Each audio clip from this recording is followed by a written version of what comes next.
ഈ viral easy peasy momos ഉണ്ടാക്കിയ സമയത്ത് ഇതെങ്ങനെയാവുമെന്ന് ഞാൻ പ്രതീക്ഷിച്ചിട്ടുണ്ടായിരുന്നില്ല കേട്ടോ. ഈ കുറച്ച് കാര്യങ്ങൾ ശ്രദ്ധിച്ചിട്ടില്ലെങ്കിൽ പണി പാളും. അപ്പോൾ ഇതെങ്ങനെ ഉണ്ടാക്കിയെടുക്കുന്നത് നോക്കാം. ആദ്യം എല്ലില്ലാതെ ചിക്കൻ ഒന്ന് വേവിച്ചെടുക്കണം. ഞാനിത് കുക്ക് ചെയ്യാനായിട്ട് എടുക്കുന്നത് അഗാരയുടെ മൾട്ടി കുക്ക് കെറ്റിൽ വിത്ത് സ്റ്റീമറിലാണ് കേട്ടോ. 1.5 ലിറ്ററാണ് ഇതിൻ്റെ കപ്പാസിറ്റി വരുന്നത്. ഇത് പ്ലഗ് ഓൺ ചെയ്തതാ ഇതുപോലെ ഒന്ന് തിരിച്ചു കൊടുത്താൽ മതി. ഇത് എഗ്ഗ് ബോയിൽ ചെയ്യുന്ന സ്റ്റാൻഡാണ്. ഇതുപോലെ ഒരു ട്രേ വരുന്നുണ്ട്. പിന്നെ ഇതുപോലെ സ്റ്റീമറും വരുന്നുണ്ട് കേട്ടോ.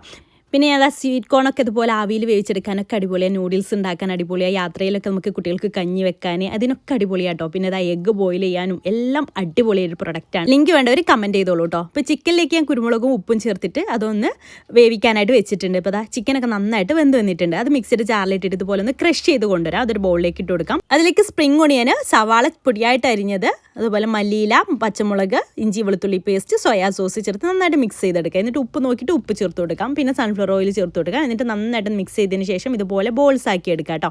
എന്നിട്ട് ഈ ബോൾസ് ഉണ്ടല്ലോ നമുക്കൊരു 15 അരമണിക്കൂർ നമുക്കൊന്ന് ഫ്രീസറിൽ വെച്ച് സെറ്റാക്കി എടുക്കാം. പിന്നെ കുറച്ച് മൈദയിൽ ഉപ്പ് ചേർത്ത് കൊടുത്തിട്ടുണ്ട്. കുറച്ച് വെള്ളം മാറ്റി വെച്ചിട്ടുണ്ട്. എന്നിട്ട് ആദ്യം നമുക്ക് വെള്ളത്തിലൊന്ന് ഡിപ്പ് ചെയ്യുക. അതിന് ഉടനെ തന്നെ നമുക്ക് ഈ മൈദയിൽ കോട്ട് ചെയ്യണം. ഒരുപാട് സമയം വെള്ളത്തിൽ ഇട്ട് വെക്കരുത് കേട്ടോ. ഫ്രീസറിൽ വെക്കുന്നതുകൊണ്ട് തന്നെ നമുക്ക് അടിപൊളിയായിട്ട് ഇത് കോട്ട് ചെയ്യാനായിട്ട് പറ്റും. പിന്നെ ഡബിൾ കോട്ടിംഗ് ആണ് ചെയ്യുന്നത്. വീണ്ടും വെള്ളത്തിൽ മുക്കിയിട്ട് വീണ്ടും പൊടിയിലൊന്ന് ഡിപ്പ് ചെയ്ത് കൊടുക്കുക. എന്നിട്ട് നമുക്കിത് നേരെ ഈ ഒരു സ്റ്റീമറിൽ വെച്ച് കൊടുക്കാം. എന്നിട്ട് നന്നായിട്ട് ഒരു 10 മിനിറ്റ് സ്റ്റീം ചെയ്തെടുത്താൽ അടിപൊളിയായിട്ടുള്ള ടേസ്റ്റി മോമോസ് റെഡി.